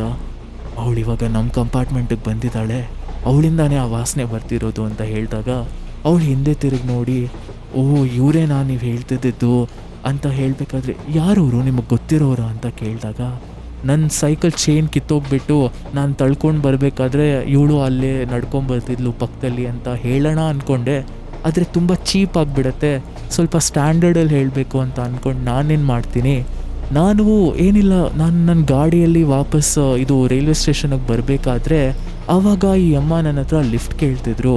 ನಾನು ಈ ಸಮಯದಲ್ಲಿ ಯಾರ್ಯಾರಿಗೂ ಲಿಫ್ಟ್ ಕೊಡೋದು ಬೇಡ ಅಂತ ಅವ್ರನ್ನ ನೋಡಿದ್ರು ನೋಡಿಲ್ದಿರೋ ಥರ ಮುಂದೆ ಬಂದುಬಿಟ್ಟೆ. ಅದಕ್ಕೆ ನೋಡಿ ಕೋಪ ಮಾಡ್ಕೊಂಡು ಅವಳು ಹೆಂಗೆ ಆಡ್ತಿದ್ದಾಳೆ, ಅವಾಗಲೂ ನನ್ನ ಗುರಾಯಿಸ್ತಿದ್ಲು, ಇವಾಗಲೂ ನನ್ನ ಹುಡ್ಕೊಂಡು ಬಂದು ಹೆಂಗೆ ನನ್ನ ನೋಡ್ತಿದ್ದಾಳೆ ನೋಡಿ ಅಂತ ಹೇಳಬೇಕಾದ್ರೆ ಆ ಹುಡುಗಿನೂ ಹಿಂದೆ ತಿರುಗಿ ನೋಡಿದಾಗ ಅವಳು ನಮ್ಮ ಪಕ್ಕದಲ್ಲಿರೋ ಸೆಕ್ಷನಲ್ಲೇ ಬಂದು ಕೂತ್ಕೊತಾಳೆ. ಅವಳಿಂದ ಕೆಟ್ಟ ವಾಸನೆ ಬರೋದು ಜಾಸ್ತಿ ಆಗೋದಕ್ಕೆ ಶುರು ಆಗುತ್ತೆ. ಮತ್ತು ಅವಳಿವಾಗ ಹುಡುಗಿ ಕಡೆನೂ ತಿರುಗಿ ನೋಡಿದಾಗ ನನಗಿಂತ ಜಾಸ್ತಿ ಇವಾಗ ಹುಡುಗಿ ಭಯ ಪಡ್ತಿದ್ಲು. ಇಷ್ಟೊತ್ತು ನನ್ನ ಆಪೋಸಿಟ್ ಕೂತ್ಕೊಂಡಿರೋ ಹುಡುಗಿ ಇವಾಗ ನನ್ನ ಪಕ್ಕದಲ್ಲಿ ಬಂದು ಕೂತ್ಕೊಂಡು ನನಗೆ ಯಾಕೋ ತುಂಬ ಭಯ ಆಗ್ತಿದೆ, ಅವ್ರೇನು ಮಾಡಲ್ಲ ಅಲ್ವಾ ನಮಗೆ ಅಂತ ಕೇಳಬೇಕಾದ್ರೆ, ನೀವೇನು ಯೋಚನೆ ಮಾಡಬೇಡಿ, ಆ ಮುದುಕಿ ಏನಾದರೂ ಮಾಡಲಿ, ಆವಾಗಿದೆ ಅವಳಿಗೆ, ಪಾಪ ವಯಸ್ಸಾಗಿರೋರು ಅಂತ ಸುಮ್ಮನೆ ಇದ್ದೀನಿ, ಎಕ್ಸ್ಟ್ರಾಗಳೇನಾದರೂ ಮಾಡಿದಾಗ ಆವಾಗ ಹೇಳ್ತೀನಿ, ನೀವು ಆರಾಮಾಗಿ ಕೂತ್ಕೊಳ್ಳಿ, ಏನೂ ಭಯ ಪಡಬೇಡಿ ಅಂತ ಹೇಳಬೇಕಾದ್ರೆ ಅವಳಿವಾಗ ನಮ್ಮ ಕಡೆಗೆ ಒಂಥರ ಗುರಾಯಿಸ್ಕೊಂಡು ನೋಡ್ತಿದ್ಲು. ಆ ಗಾಡಿಯಲ್ಲಿ ಹತ್ಕೊಂಡಿಲ್ಲ ಅಂದ ಮಾತ್ರಕ್ಕೆ ಹೆಂಗೆ ಆಡ್ತಿದ್ದಾಳಲ್ವ ಇವಳು ಅಂತ ಹೇಳಬೇಕಾದ್ರೆ ಅವಾಗ ಸಡನ್ನಾಗೆ ಪಕ್ಕದಲ್ಲಿ ಕೂತಿರೋ ಈ ಹುಡುಗಿ ನನಗೊಂದು ಕ್ವಶನ್ನ ಕೇಳ್ತಾಳೆ. ಅದನ್ನು ಕೇಳಿದ ನನಗೆ ಏನು ಹೇಳಬೇಕು ಅಂತಲೇ ಅರ್ಥ ಆಗಿಲ್ಲ. ಗಾಡಿನ ನೀನು ಎಷ್ಟು ಸುಳ್ಳು ಹೇಳ್ತೀಯ ಅಲ್ಲ, ನಾನೇ ನೋಡಿದ್ದೀನಿ, ನೀನು ಸೈಕಲಲ್ಲಿ ತಾನೇ ಬಂದಿದ್ದು, ಅದು ಕೂಡ ಸೈಕಲ್ನ ತಳ್ಕೊಂಡು ತಾನೇ ಬರ್ತಿದ್ದೆ ನೀನು ಆ ದಾರಿಯಲ್ಲಿ ಅಂತ. ನಾನು ಅದನ್ನು ಕೇಳಿ ಇವಳಿಗೆ ಹೆಂಗೆ ಗೊತ್ತು? ಇಲ್ಲ ರೀ, ನಾನು ಗಾಡಿಯಲ್ಲೇ ತಾನೇ ಬಂದಿದ್ದು, ನಿಮ್ಗೆ ಅಂತ ಕನಿಸ್ತಿದೆ ನಾನು ಸೈಕಲಲ್ಲಿ ಬಂದೆ ಅಂತ. ಆವಾಗ ಅವಳು ಹೇಳ್ತಾಳೆ, ಸುಳ್ಳು ಹೇಳಬೇಡ, ನಾನೇ ನೋಡಿದ್ದೀನಿ ನೀನು ಗಾಡಿಯಲ್ಲಿ ಬಂದಿಲ್ಲ, ಸೈಕಲಲ್ಲಿ ಬಂದಿದ್ಯಾ ಅಂತ, ನನ್ನ ಹತ್ರನೇ ಸುಳ್ಳು ಹೇಳ್ತಿದ್ಯಾ, ನಾವು ಅದೇ ದಾರಿಯಲ್ಲೇ ಬಂದಿದ್ದು ಅಂತ. ಅದನ್ನು ಕೇಳಿದ ನಾನು ಅವಾಗ ವಾಪಸ್ ಹೇಳ್ತೀನಿ, ಓಕೆ, ನಾನು ಬರಬೇಕಾದ್ರೆ ನೋಡಿಬಿಟ್ರೆ ಆಲ್ರೆಡಿ, ಸರಿ ಇವಾಗ ಏನು ಮಾಡೋಕ್ಕಾಗತ್ತೆ, ನಾನು ಸೈಕಲಲ್ಲಿ ಬಂದೆ, ಚೈನೆಲ್ಲ ಕಿತ್ತೋಗಿ ಬಿಟ್ಟಿತ್ತು ಅಂತ ಹೇಳಿದ್ರೆ ನೀವು ನನ್ನ ಜಡ್ಜ್ ಮಾಡ್ತೀರಾ ಅಂತ ಅಂದ್ಕೊಂಬಿಟ್ಟು ಗಾಡಿಯಲ್ಲಿ ಬಂದೆ ಅಂತ ಹೇಳಿದೆ ಅಂತ ಹೇಳಿದಾಗ ಅವಳು, ಸರಿ ಆ ಥರ ಏನಿಲ್ಲ, ನಾನು ಯಾಕೆ ನಿನ್ನ ಜಡ್ಜ್ ಮಾಡಲಿ ಹೇಳಿ, ನಾನು ನಿಮ್ಗೆ ಎಷ್ಟೊಂದು ಸತಿ ಕರೆಯೋದಕ್ಕೆ ಪ್ರಯತ್ನ ಪಟ್ಟೆ, ನೀವೇ ನನ್ನ ಕಡೆಗೆ ತಿರುಗಿ ನೋಡಿಲ್ಲ ಅಂತ ಹೇಳ್ತಾಳೆ. ಅದನ್ನು ಕೇಳಿದ ನಾನು ಹೆಂಗೆ? ಆವಾಗ ಅವಳು ಹೇಳ್ತಾಳೆ, ನೀವು ನಡ್ಕೊಂಡು ಹೋಗಬೇಕಾದ್ರೆ ನಾನು ನಿಮ್ಗೆ ಹಿಂದೆಯಿಂದ ಕರೀತಿದ್ದೆ, ಕೇಳಿಸಿಲ್ವಾ ಅಂತ. ಅದನ್ನು ಕೇಳಿದ ನನಗೆ ಒಂದು ಸೆಕೆಂಡ್ ಶಾಕ್ ಆಗಿಬಿಡ್ತು, ಏನು ಮಾಡಬೇಕು ಅಂತಲೇ ಗೊತ್ತಾಗಿಲ್ಲ. ಆವಾಗ ಸಡನ್ನಾಗಿ ನನ್ನ ಮೊಬೈಲ್ ರಿಂಗ್ ಆಗುತ್ತೆ. ಯಾರಂತ ಎತ್ತು ನೋಡಿದ್ರೆ ನಮ್ಮಪ್ಪ. ಕಾಲ್ ರಿಸೀವ್ ಮಾಡ್ತೀನಿ, ಅಪ್ಪ ಹೇಳ್ತಾರೆ, ಎಷ್ಟು ದೂರ ಹೋಗಿದ್ಯಾ, ಇಳ್ದಿಲ್ವಾ ಏನೋ ಅಂತ ಕೇಳಬೇಕಾದ್ರೆ, ಇಲ್ಲಪ್ಪ ಇನ್ನೇನು ನೆಕ್ಸ್ಟ್ ಸ್ಟೇಷನಲ್ಲಿ ಇಳಿತಿದ್ದೀನಿ, ಆವಾಗಲೇ ಟ್ರೈನಲ್ಲಿ ನಿಮ್ಮ ಫ್ರೆಂಡ್ ಕೂಡ ಸಿಕ್ಕಿದ್ರು, ಅವ್ರ ಹತ್ರನೇ ಮಾತಾಡ್ತಿದ್ದೆ ಅಂತೆಲ್ಲ ಹೇಳಬೇಕಾದ್ರೆ ಆವಾಗ ಅವ್ರು ಹೇಳ್ತಾರೆ, ಕಾಲ್ ಮಾಡಿದ್ರು ನನಗೆ, ಅದಕ್ಕೆ ನಾನು ನಿನಗೆ ಕಾಲ್ ಮಾಡಿದ್ದು, ಏನೋ ಸ್ವಲ್ಪ ಹುಚ್ಚುಚ್ಚಂತರ ಆಡ್ತಿದ್ದೆ ಅಂತೆ, ಏನು ಮಾಡ್ತಿದ್ದೋ ಅವ್ರ ಹತ್ರ? ಹುಚ್ಚ? ಏನಪ್ಪ ಹೇಳ್ತಿದ್ದೀರಾ, ನಾನು ಆ ಥರ ಎಲ್ಲ ಎಂತಕ್ಕಾಡಲಿ, ಆ ಅಂಕಲ್ಗೆ ಹುಚ್ಚ ಅನ್ಸತ್ತೆ, ಪಾಪ ಅವ್ರ ಮಗಳನ್ನ ಇಲ್ಲೇ ಬಿಟ್ಬಿಟ್ಟು ಹೋಗ್ಬಿಟ್ಟಿದ್ದಾರೆ ಅವರು ಎಷ್ಟು ಕಿರ್ಚಿದ್ರು, ಆಮೇಲೆ ಕೊನೆ ಮೂಮೆಂಟಲ್ಲಿ ಹಿಂದೆ ತಿರುಗಿ ಓಡೋಕ್ಕೆ ಪ್ರಯತ್ನ ಪಟ್ಟರೆ ಏನಾಗುತ್ತೆ, ಅವ್ರ ಮಗಳು ಇವಾಗ ಇಲ್ಲೇ ಇದ್ದಾಳೆ ನನ್ನ ಪಕ್ಕದಲ್ಲೇ ಅಂತ ಹೇಳಬೇಕಾದ್ರೆ ನಮ್ಮಪ್ಪ ನನಗೆ ಸಡನ್ನಾಗಿ ಹೇಳ್ತಾರೆ, ಏನು ಮಗಳ? ಏನೋ ಹೇಳ್ತಿದ್ಯಾ, ಅವರು ಮಗಳೇ ಇಲ್ವಲ್ಲೋ? ಅದೇ ಅವರು ಕೂಡ ಹೇಳ್ತಿದ್ರು, ಏನೋ ಟ್ರೈನ್ ಆಚೆಗಡೆ ಬಂದುಬಿಟ್ಟು ನಿಮ್ಮ ಮಗಳನ್ನ ನಾನು ಕ್ಲೀನಾಗಿ ನೋಡ್ಕೊತೀನಿ, ಇಳಿಸ್ತೀನಿ ಅಂತ ಏನೇನೋ ಹೇಳ್ತಿದ್ದೆ ಅಂತ. ಅದನ್ನು ಕೇಳಿದ ನನಗೆ ಒಂದು ಸೆಕೆಂಡ್ ಹಾಗೆ ಏನಾಗ್ತಿದೆ ಅಂತಲೇ ಗೊತ್ತಾಗಿಲ್ಲ, ಮೈಯೆಲ್ಲ ನಡ್ಗೋದಕ್ಕೆ ಶುರುವಾಯಿತು, ಎದೆ ಜೋರು ಹೊಡ್ಕೊತಿತ್ತು. ಆಮೇಲೆ ಅಪ್ಪ ಅಂತ ಒಂದು 3-4 ಸತಿ ಹೇಳ್ತೀನಿ, ನೋಡಿದ್ರೆ ಅಲ್ಲಿ ಸಿಗ್ನಲ್ ಬಂದಿರಲ್ಲ. ನಾನು ಅವಾಗ ಅವಳಿಗೆ ಕೇಳ್ತೀನಿ, ಆವಾಗಲೇ ಇಳ್ಕೊಂಡು ಹೋಗಿದ್ದು ನಿಮ್ಮಪ್ಪ ಅಲ್ವಾ, ಅದು ನಿಮ್ಮ ಫ್ಯಾಮಿಲಿ ಅಲ್ವಾ? ಆ ಕ್ವಶನ್ ಕೇಳಿದ ತಕ್ಷಣವೇ ಅವಳ ಮುಖ ಹಾವ ಭಾವ ಎಲ್ಲ ಬದಲಾಗ್ಬಿಡತ್ತೆ. ಏನಂದೆ? ಏನೋ ಕೇಳ್ತಿದ್ಯಾ ನನಗೆ ಅಂತ ಒಂದೇ ಸತಿ ಅವಳು ಕೋಪ ಮಾಡ್ಕೊಳ್ಳೋಕೆ ಶುರು ಮಾಡಿದ್ಲು. ಏನಿಲ್ಲ ಬಿಡಿ ಅಂತ ಹೇಳಬೇಕಾದ್ರೆ ಅವಳಿವಾಗ ಗೊತ್ತಾಗ್ಬಿಡ್ತು ತಾನೇ ನಿನಗೆ, ಈ ಥರ ಒಂಥರ ವಿಚಿತ್ರವಾಗಿ ಮಾತಾಡೋಕ್ಕೆ ಶುರು ಮಾಡ್ತಾಳೆ. ಅವಳ ಮುಖ ಇವಾಗ ಬದಲಾಗೋದಕ್ಕೆ ಶುರುವಾಗಿತ್ತು. ಒಂದು ಕಡೆಯಿಂದ ಮುಖ ಫುಲ್ ಮೆಲ್ಟ್ ಆಗೋ ಥರ ಆಗ್ತಿತ್ತು. ಅದನ್ನು ನೋಡಿ ನಾನು ಒಂಥರ ಫುಲ್ ಹೆದರ್ಬಿಟ್ಟು ಹಿಂಗೆ ಕೈಯಿಂದ ಕವರ್ ಮಾಡ್ಕೊತಿದ್ದೆ ನನ್ನ ಮುಖನ. ಅಷ್ಟೊತ್ತಲ್ಲಿ ಮುಂದೆ ಟನಲ್ ಬರುತ್ತೆ. ಟನಲ್ ಬಂದಿದ ಮೇಲೆ ಇಡೀ ಟ್ರೈನಲ್ಲಿ ಕತ್ಲೆ ಆಗಿಬಿಟ್ಟಿತ್ತು. ಲೈಟ್ ಆನ್ ಆಫ್ ಆಗ್ತಿತ್ತು. ಮತ್ತು ಇವಾಗ ಮುದುಕಿ ಎದ್ದು ಬಂದುಬಿಟ್ಟು ನನ್ನ ಮುಂದೆ ಕೂತ್ಕೊತಾಳೆ. ಅವಳಿವಾಗ ನನ್ನ ಕಾಲ ಹತ್ರ ಕೈ ಇಟ್ಬಿಟ್ಟು ಏನು ಮಾತಾಡಬೇಡ ಅಂತ ಹಿಂಗೆ ಬಾಯಿ ಹತ್ರ ಕೈ ಇಟ್ಟು ಹೇಳಬೇಕಾದ್ರೆ, ಕೈ ತೆಗಿ ನೀನು, ಏನಾಗ್ತಿದೆ ಇಲ್ಲಿ, ಯಾರು ನೀವಿಬ್ರು ಅಂತ ನಾನು ಕೇಳಬೇಕಾದ್ರೆ ಅವಳಿವಾಗ ಸಡನ್ನಾಗಿ ಆ ಟ್ರೈನ್ ಮೇಲ್ಗಡೆ ಅಲ್ಲಿ ಹೋಗ್ಬಿಟ್ಟಿದ್ಲು. ಅವಳು ಕತ್ತು ವಿಚಿತ್ರ ರೀತಿಯಲ್ಲಿ ಹಿಂದೆ ತಿರುಗಿಬಿಟ್ಟು ಅವಳಿವಾಗ ನನ್ನ ಕಡೆನೇ ನೋಡ್ತಾನೆ. ಅವನು ನನಗೆ ಬೇಕು, ಮುದುಕಿ ನೀನು ಎದ್ದು ಹೋಗೆ ಇಲ್ಲಿಂದ, ಅವನು ನನ್ನವನು, ಎಲ್ಲ ಸತಿ ಮಾಡೋ ಥರ ಇವತ್ತು ಮಾಡಬೇಡ ಅಂತ ಹೇಳಬೇಕಾದ್ರೆ ನಾನು ಏನಾಗ್ತಿದೆ ಇಲ್ಲಿ ಅಂತ ಫುಲ್ ಹೆದರ್ಬಿಟ್ಟಿದೆ. ನನ್ನ ಮೈಯೆಲ್ಲ ನಡುಗ್ತಿತ್ತು. ಕೂತಿದ್ದ ಕಡೆನೇ ಬೆವರಕ್ಕೆ ಶುರು ಮಾಡ್ತೀನಿ. ಆವಾಗ ಆ ಮುದುಕಿ ಸಡನ್ನಾಗಿ ಏನೇನೋ ಬಾಯಲ್ಲಿ ಮಂತ್ರಗಳನ್ನ ಹೇಳೋದಕ್ಕೆ ಶುರು ಮಾಡ್ತಾಳೆ. ಅವಳು ಮಂತ್ರಗಳು ಹೇಳ್ತಿರ್ಬೇಕಾದ್ರೆ ಅವಳು ಜೋರಾಗಿ ಕಿರಿಚ್ಕೊಂಡು ನೋವಲ್ಲಿ ಹಿಂದೆ ಮುಂದೆ ಓಡೋಕ್ಕೆ ಶುರು ಮಾಡ್ತಾಳೆ. ಆ ಕಂಪಾರ್ಟ್ಮೆಂಟಲ್ಲಿ ಅವಳು ವಿಚಿತ್ರವಾಗಿ ತಲೆನ ಸೊಟ್ಟ ಮಾಡ್ಕೊಂಡು ಓಡೋದನ್ನ ನೋಡಿ ನನಗಂತೂ ಜೀವ ಬಾಯಿಗೆ ಬಂದಿತ್ತು. ಅಲ್ಲಿಂದ ನಾನು ಯಾವಾಗ ಎದ್ದೋಗ್ತೀನೋ ಅಂತ ಅನಿಸ್ಬಿಟ್ಟಿತ್ತು ನನಗೆ. ಒಂದು ಸೆಕೆಂಡಿಗೆ ಇದೆಲ್ಲ ನಿಜಾನಾ ಅಥವಾ ನಾನು ಇದೆಲ್ಲ ಕನಸು ಕಾಣ್ತಿದ್ದೀನಾ ಅರ್ಥನೇ ಆಗಿಲ್ಲ. ಅಷ್ಟೊತ್ತಲ್ಲಿ ಮುದುಕಿ ನನ್ನ ಕಡೆಗೆ ತಿರುಗಿ ನೋಡಿಬಿಟ್ಟು, ನಿನ್ನ ಶರ್ಟ್ ಬಿಚ್ಚು ನಿನ್ನ ಶರ್ಟ್ನ, ನೀನು ಹಾಕ್ಕೊಂಡಿರೋ ಬಟ್ಟೆನ ಫಸ್ಟ್ ಇಲ್ಲಿಂದ ಎತ್ತೆಸ್ಬಿಟ್ಟು ಎಷ್ಟು ಬೇಗ ಆಗುತ್ತೋ ಇಲ್ಲಿಂದ ಓಡೋಗು, ಇಲ್ಲ ನಿನ್ನ ನಾನು ಕೂಡ ಕಾಪಾಡೋಕ್ಕಾಗಲ್ಲ ಅಂತ ಹೇಳ್ತಾಳೆ. ಅದನ್ನು ಕೇಳಿದ ನಾನು ಏನು ಮಾಡಬೇಕು ಅಂತಲೇ ಗೊತ್ತಾಗಿಲ್ಲ. ಆದರೆ ಆ ಸೆಕೆಂಡ್ಗೆ ಆ ಮುದುಕಿ ನನ್ನ ಹೆಲ್ಪ್ ಮಾಡೋದಕ್ಕೆ ಟ್ರೈ ಮಾಡ್ತಿದ್ದಾಳೆ ಅಂತ ಅನಿಸ್ತು. ನಾನು ಇಮಿಡಿಯೇಟಾಗಿ ನನ್ನ ಶರ್ಟ್ನ ಬಟನ್ ಬೇಗ ತೆಗ್ದು ಅಲ್ಲೇ ಕೆಳಗೆ ಎಸ್ದುಬಿಟ್ಟು ಅಲ್ಲಿಂದ ಎಷ್ಟು ಬೇಗ ಆಗುತ್ತೋ ಎದ್ದು ನಿಂತ್ಕೊಂಡು ಬ್ಯಾಗ್ ತೊಗೊಂಡು ಹಿಂದೆ ಹೋಗೋದಕ್ಕೆ ಶುರು ಮಾಡ್ತೀನಿ. ಮುದುಕಿ ಇವಾಗ ಟ್ರೈನ್ ಚೈನ್ನ ಎಳಿತಾಳೆ. All of a sudden train ನಿಂತ್ಕೊಳ್ಳುತ್ತೆ. ನಿಂತಿದ್ದ ತಕ್ಷಣವೇ ವಿಚಿತ್ರವಾಗಿರೋ ಹುಡುಗಿ ನನ್ನ ಬಟ್ಟೆನ ಎತ್ಕೊಂಡ್ಬಿಟ್ಟು ನನ್ನ ಕಡೆಗೆ ಒಂದೊಂದು ಹೆಜ್ಜೆ ಇಡಬೇಕಾದ್ರೆ ಅದು ಹೆಂಗೆ ಅನ್ನಿಸ್ತಿತ್ತು ಅಂದರೆ ಅವಳಿನೇನು ನನ್ನ ಹತ್ರ ಬಂದು ನನ್ನ ಕುತ್ತಿಗೆನ ಹಿಡ್ಕೊಂಡು ಹಿಸ್ಕೋ ಥರ ಅನ್ನಿಸ್ತಿತ್ತು. ಮುದುಕಿ ಜೋರಾಗಿ ಕಿರಿಸ್ತಾಳೆ. ಮತ್ತೆ ಓಡು ಇಲ್ಲಿಂದ, ಇಳಿ ಮೊದಲು ಅಂತ ಹೇಳಿ ಸಡನ್ನಾಗಿ ಅವಳ ಬ್ಯಾಗಿಂದ ಒಂದು ಪೌಡರ್ ಥರ ಏನೋ ತೆಗ್ದು ಅವಳ ದೆವ್ವ ಮೇಲೆ ಮುಖದ ಮೇಲೆ ಎಸಿತಾಳೆ. ಅವಳು ಅವಾಗ ಜೋರಾಗಿ ಕಿರ್ಚಿ ನನ್ನ ಶರ್ಟ್ನ ಅಲ್ಲೇ ಕೆಳಗೆ ಬಿಟ್ಟು ಅವಳಿವಾಗ ಕೆಳಗೆ ಬಿದ್ದೋಗ್ಬಿಟ್ಟು ಒದ್ದಾಡ್ತಿದ್ಲು. ನಾನಿವಾಗ ಟ್ರೈನಿಂದ ಇಳ್ದು ಆಚೆ ಹೋಗಿ ಓಡೋಕ್ಕೆ ಶುರು ಮಾಡ್ತೀನಿ. ದೂರದಿಂದಾನೇ ನೋಡಬೇಕಾದ್ರೆ ಟ್ರೈನ್ ಇವಾಗ ಮತ್ತೆ ಮೂವ್ ಆಗೋದಕ್ಕೆ ಸ್ಟಾರ್ಟ್ ಆಯಿತು. ಅವಳಿವಾಗ ಕಿಟಕಿ ಹತ್ರ ಬಂದು ಟ್ರೈನ್ ಕಿಟಕಿ ಹತ್ರ ಅಲ್ಲಿಂದ ಜೋರಾಗಿ ಹೇಳ್ತಾಳೆ, ಈ ಸತಿ ಏನೋ ಇಲ್ಲಿಂದ ಹೋಗ್ಬಿಟ್ಟೆ, ನೀನು ನನಗೆ ಸಿಗ್ತೀಯಾ, ಮತ್ತೆ ಊರ ಕಡೆಗೆ ಬರ್ತೀಯಾ ತಾನೆ, ಅವಾಗ ನಿನ್ನ ಯಾವುದೇ ಕಾರಣಕ್ಕೂ ಬಿಡಲ್ಲ, ಓಡು ಎಲ್ಲಿ ತನಕ ಓಡ್ತೀಯಾ ಅಂತ ಹೇಳಬೇಕಾದ್ರೆ ನಾನು ಫಸ್ಟ್ ಅಲ್ಲಿಂದ ಇವಾಗ ಜೋರಾಗಿ ಓಡ್ಕೊಂಡು ಅಲ್ಲಿ ಹತ್ತಿರದಲ್ಲಿರೋ ಯಾವುದಾದ್ರೂ ಆಟೋ ಸ್ಟೇಷನು ಏನು ಸಿಗತ್ತೋ ಪರವಾಗಿಲ್ಲ ಆ ಕಡೆಗೆ ಓಡೋದಕ್ಕೆ ಶುರು ಮಾಡ್ತೀನಿ. ನನ್ನ ಬ್ಯಾಗಿಂದ ಫಸ್ಟು ಇನ್ನೊಂದು ಶರ್ಟ್ನ ತೆಗ್ದು ಹಾಕ್ಕೊಂಡು ಇನ್ನು ಸ್ವಲ್ಪ ದೂರದಲ್ಲಿ ಅಲ್ಲೊಂದು ಆಟೋ ಸ್ಟ್ಯಾಂಡ್ ಇತ್ತು. ಆಟೋ ಸ್ಟ್ಯಾಂಡ್ ಹತ್ರ ಹೋಗಿದ ಮೇಲೆ ಅಲ್ಲಿಂದ ನಾನು ಡೈರೆಕ್ಟ್ ಪಿ ಜಿ ಕಡೆಗೆ ಹೋಗ್ತೀನಿ. ಪಿ ಜಿಗೆ ಹೋಗಿದ ಮೇಲೆ ನನ್ನ ರೂಮಿಗೆ ಹೋಗ್ಬಿಟ್ಟು ಕೂತ್ಕೊಂಡಾಗ ನನ್ನ ಫ್ರೆಂಡ್ಸ್ ನನ್ನ ಮುಖ ನೋಡಿ ಏನೋ ಇಷ್ಟೆಲ್ಲ ಬೆವರ್ತಿದ್ಯಾ, ಏನೋ ಆಯಿತು ನಿನಗೆ ಅಂತ ಕೇಳಿದಾಗ ನಾನು ಏನು ಮಾತಾಡಬೇಕು ಅಂತಲೇ ಅನಿಸಿಲ್ಲ. ನನ್ನ ಮೈ ಮುಟ್ಟು ನೋಡಿದ್ರೆ ನನಗೆ ಹೈ ಫೀವರ್ ಬಂದಿತ್ತು ಅವತ್ತು. ಮೈಯೆಲ್ಲ ನಡಗ್ತಿದೆ. ಏನು ಬೇರೆ ತಲೆಯಲ್ಲಿ ಬೇರೆ ಏನು ಯೋಚನೆ ಬರ್ತಿಲ್ಲ. ಯಾರೇ ನನಗೆ ಏನು ಬಂದು ಕೇಳಿದ್ರು ಬರೀ ನಾನು ಹಿಂಗೇನೆ ತಲೆ ಅಲ್ಲಾಡಿಸ್ತಿದ್ದೀನಿ. ಬಿಟ್ಬಿಡು, ನನ್ನ ಏನೂ ಕೇಳಬೇಡ, ಬಿಟ್ಬಿಡು ಅಷ್ಟೇ ಹೇಳ್ತಿದ್ದೀನಿ. ರಾತ್ರಿ ನಿದ್ದೆ ಮಾಡೋದಕ್ಕೆ ಪ್ರಯತ್ನ ಪಟ್ಟೆ, ನಿದ್ದೆ ಬಂದಿಲ್ಲ. ಆಮೇಲೆ ಒಂದ್ಸತಿ ಅಪ್ಪಗೆ ಕಾಲ್ ಮಾಡಿಬಿಟ್ಟು ನಾನು ಈ ಥರ ರೀಚ್ ಆಗಿದ್ದೀನಪ್ಪ ಅದೆಲ್ಲ ಹೇಳ್ತೀನಿ. ಅವ್ರಿಗೆ ಸುಮ್ಮನೆ ಭಯ ಪಡಿಸೋದು ಬೇಡ ಅಂತ 1-2 ದಿನ ಹಿಂಗೆ ಬಿಟ್ಟೆ. ಬಟ್ 2 ದಿನ ನನ್ನ ಮೆಂಟಲಿ ತುಂಬ ಡಿಸ್ಟರ್ಬ್ ಆಗಿದ್ದೆ. ಏನಾದರೂ ಕೂಡ ಆ ತಲೆಯಿಂದ ಯೋಚನೆನೇ ಹೋಗ್ತಿರ್ಲಿಲ್ಲ, ನಿದ್ದೆ ಬರ್ತಿರ್ಲಿಲ್ಲ. ಆ ಶಬ್ದ ನನ್ನ ಕಿವಿಯಲ್ಲಿ ಇವತ್ತು ಕೇಳಿಸ್ತಿತ್ತು.